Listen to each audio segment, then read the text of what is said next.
tarde, começa aqui o programa Eclésia, num dia em que contamos também com a presença entre nós de Dom Manuel Clemente. Será dentro de alguns instantes. Para já, olhamos à atualidade informativa. A Conferência Episcopal Portuguesa divulgou os resultados de um inquérito à identidade e prática religiosa dos portugueses. Uma análise que irá determinar o modelo de trabalho e o agir pastoral da Igreja nos próximos tempos. Aos bispos de Portugal, este inquérito apresentou uma igreja que perdeu parte dos seus fiéis, 3,7%, entre o universo dos que se afirmam crentes de alguma religião.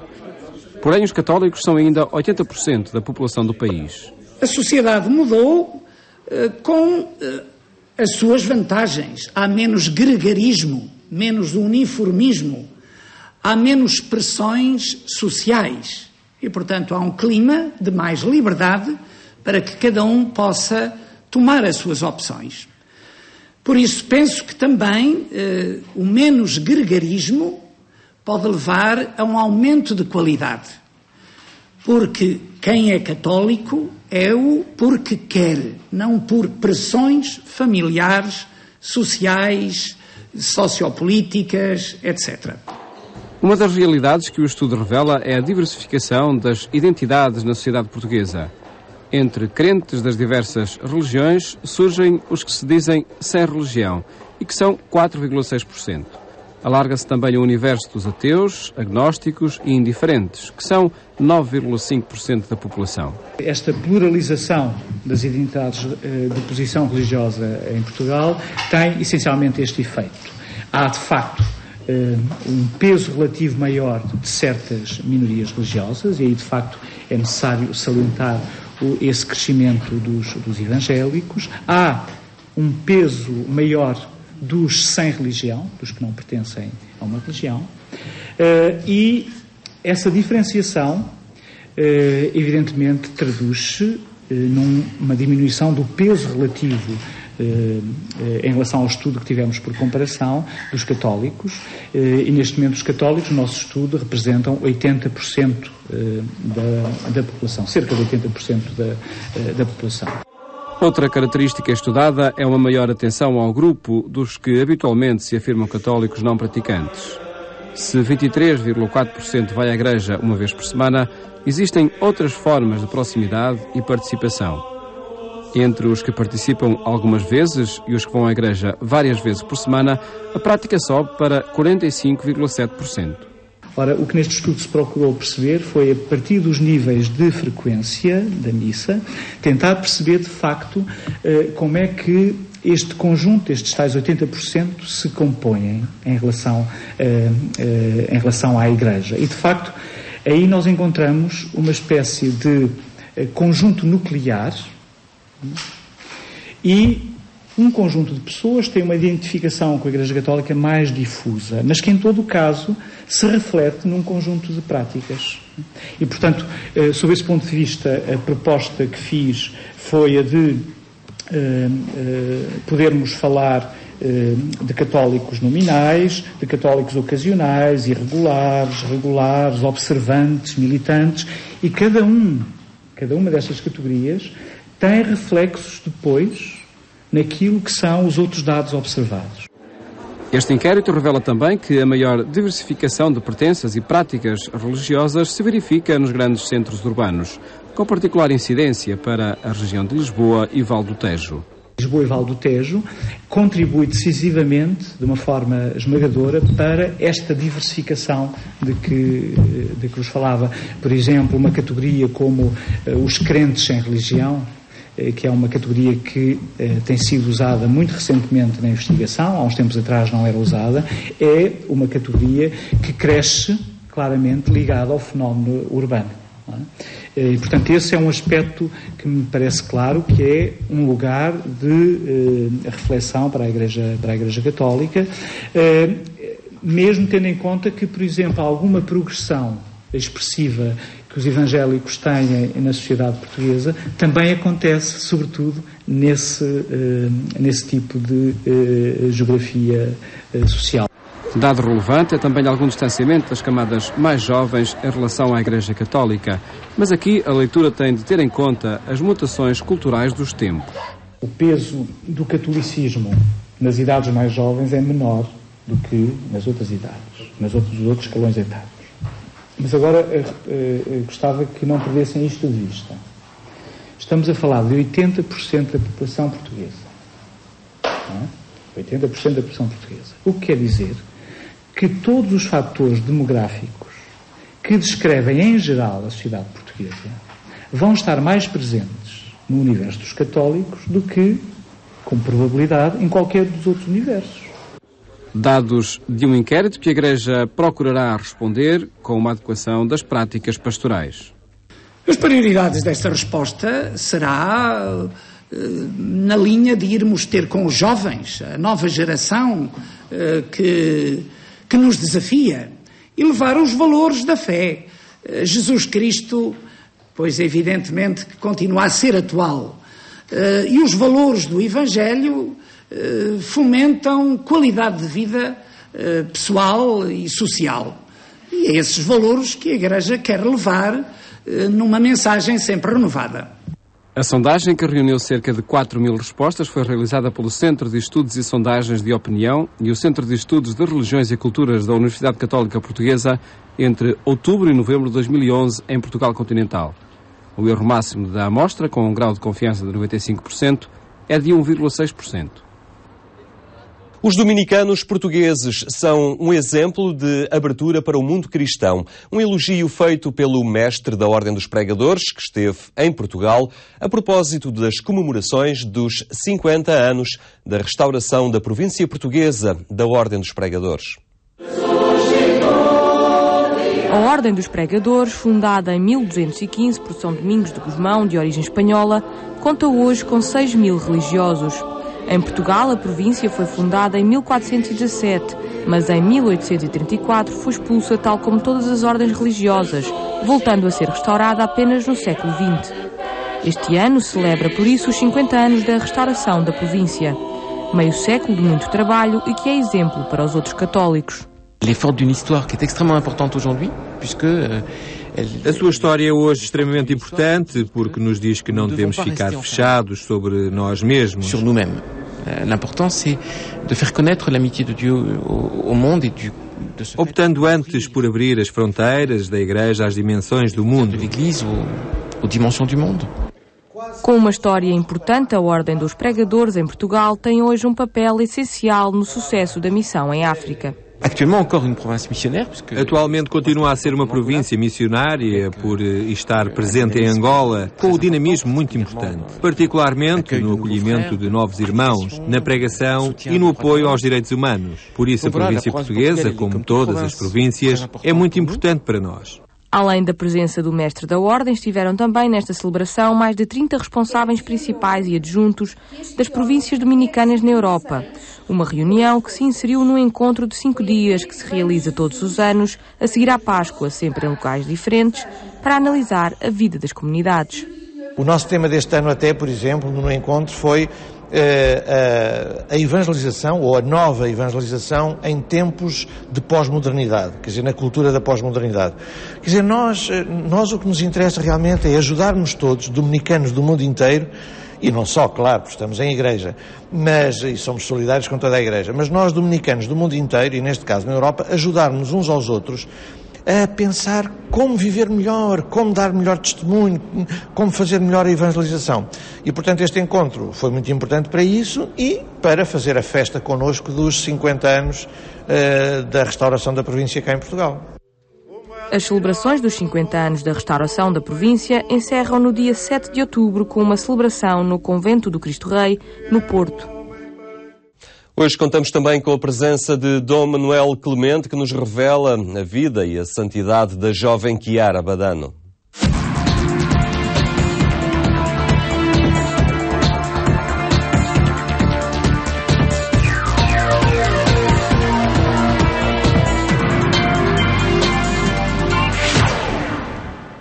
É uma história vivida ao longo de 19 anos, mas que continua, por certo, a contar-se e a escrever-se, talvez, nos dias de hoje. Isso mesmo temos estado a ver aqui no programa Eclésia com Dom Manuel Clemente. Cumprimento. Muito boa tarde. Obrigado por estarmos mais connosco. De facto, é uma história que se continua a escrever. Continua porque esta escrita não se apaga.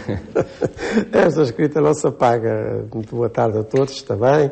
E recordamos que o fundador do cristianismo, a certa altura diz: passarão os céus e a terra, as minhas palavras não passarão. E isto pode ser uma frase bonita, mas a beleza que tem é exatamente da sua prática. Isto é, nós reparamos de século após século que as palavras do Evangelho encarnam em vidas concretas que nas mais diferentes situações, épocas, culturas, etc., têm o mesmo som, têm o mesmo significado e, por isso, continuam a oferecer-se com possibilidade de vida, não é? E aquilo que nós vimos acerca de Clara Luz Badano, como vimos antes de Marcel Callot, como vimos ainda antes de Pedro Jorge Frassati, é exatamente, e em termos juvenis, porque se tratam de jovens, a veracidade, o realismo das promessas evangélicas, que, mais que promessas, são vidas. São vidas prometidas a todos aqueles que as queiram receber. E eu, para este programa final, dos 8 que dedicámos a Clara Badano, para não dizermos que ela nos dedicou, que ela nos proporcionou pelo seu exemplo, não é? E a todos os nossos telespectadores que os seguiram. Eu vou pedir ao Paulo para ler alguns trechos, quase da parte final, deste livro que tanto nos motivou, de Franz Koriasko, dedicado a esta jovem beata. As suas últimas palavras são para Teresa. Adeus, mamã, ser feliz, porque eu também o sou.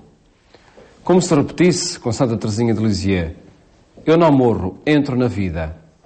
Depois, a sua respiração enfraquece e entra daí a pouco numa espécie de coma. O médico aconselha a não a chamarem. Clara Luz morre às 4h10 de 7 de outubro de 1990, dia da festa da Senhora do Rosário. Teresa e Rogério abraçam-se chorando. Deus a deu, Deus a levou. Bendito seja o Senhor. Clara completaria 19 anos daí a alguns dias. Poderíamos dizer que, para te fazeres santo, ao menos no sentido oficial do termo, é preciso que também os outros te façam santo. No caso de Clara Luz, foram mesmo muitos a cooperar nesse sentido. Suficientes para convencerem o seu bispo, Monsenhor Maritano, a abrir, em setembro de 1998, a causa de beatificação de Clara Luz Badano. Motivações logo tornadas públicas numa celebração que me parece resumir também a relação de Chiaretta com os seus coetâneos. O testemunho de Clara Luz é significativo, sobretudo para os jovens. Também hoje precisamos de santidade. Precisamos de ajudar a encontrar uma orientação, uma finalidade na vida.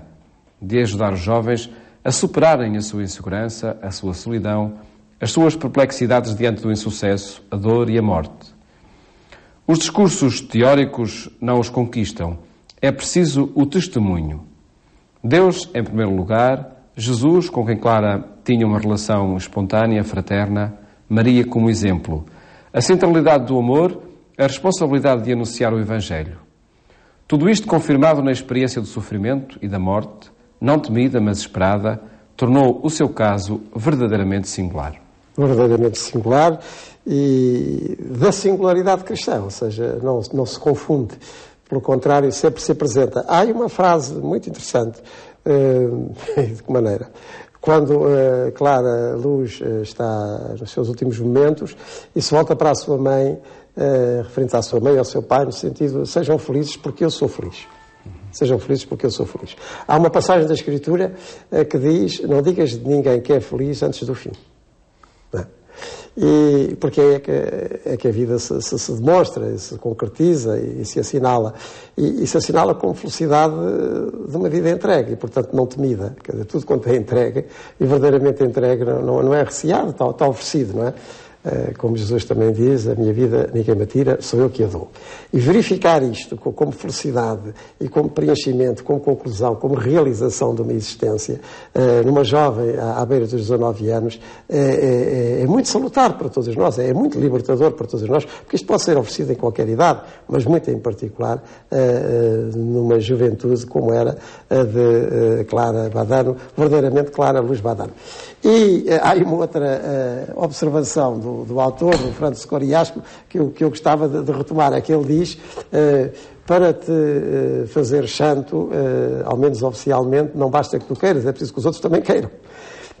Porque a santidade na Igreja, as beatificações, as canonizações, não aparece por autopromoção, não é por alguém ter feito muitos esforços para que a sua vida depois, de alguma maneira, se concluísse numa estátua de altar, que esse alguém lá chegava. Não é realmente assim. E é sempre necessário que o seu testemunho, que o seu exemplo, às vezes da maneira mais desapercebida, mais humilde, mais discreta possível, seja verificado por outros que nele, ou nela, no caso, reconhecem que a santidade de Deus, como se manifestou em Cristo, continua no mundo. E daí este sensus fidei, este sentido da fé do conjunto do povo, que de alguma maneira se certifica nesta e naquela vida e que depois a realça, no fundo, para mostrar, para comprovar que o que começou há 2000 anos continua a acontecer e que o Evangelho, a boa notícia acerca da vida e da morte transformada em vida, continua disponível. É muito importante que isto seja assim apontado e que isto seja indicado à consideração, ao pensamento e até à devoção das novas gerações e de todos aqueles que seguem. Isto, repito, é extremamente importante e só isso explica como tudo andou muito depressa.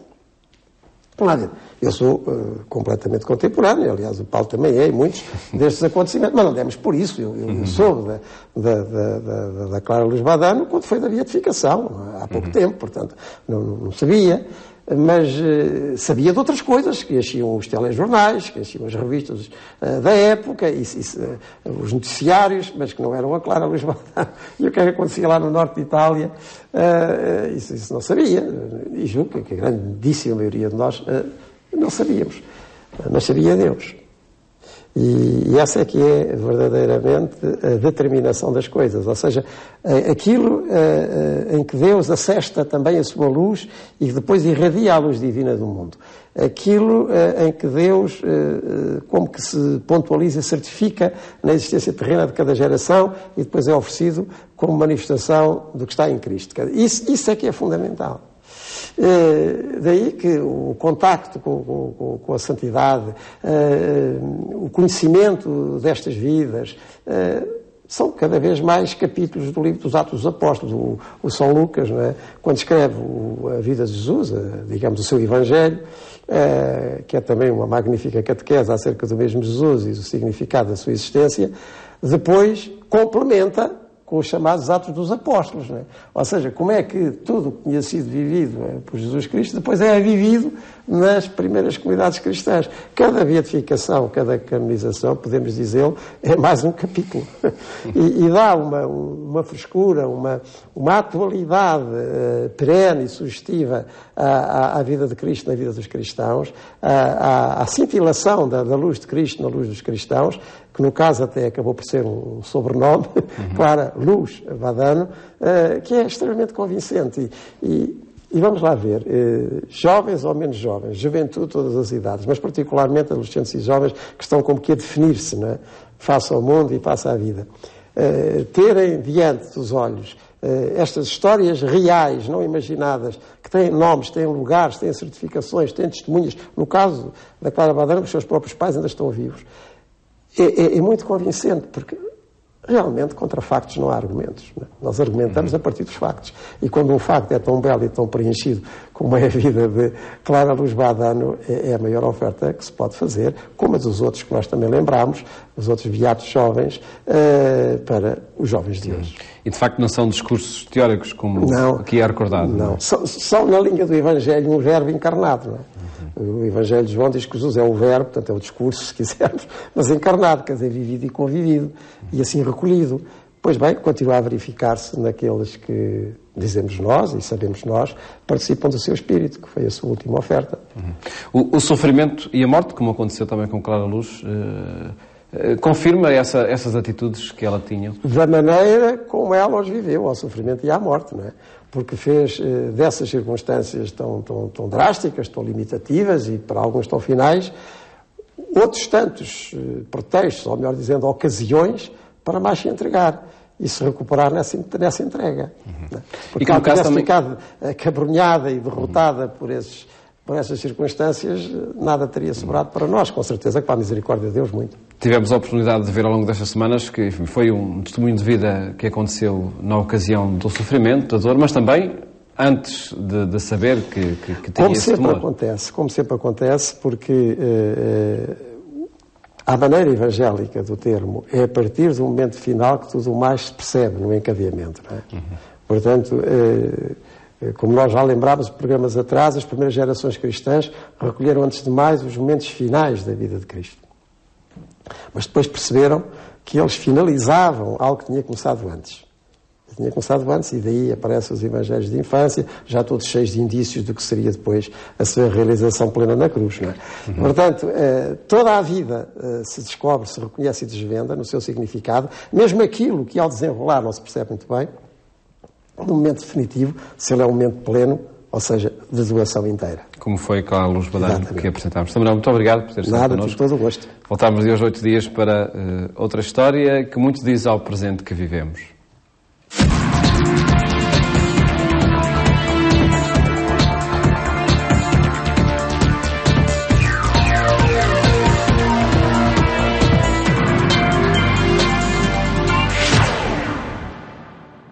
Ficamos por aqui. Recordo que este programa está disponível também no sítio agência.eclesia.pt. Aí encontra toda a atualidade na Igreja Católica. Tenha então uma boa tarde e até amanhã, se Deus quiser.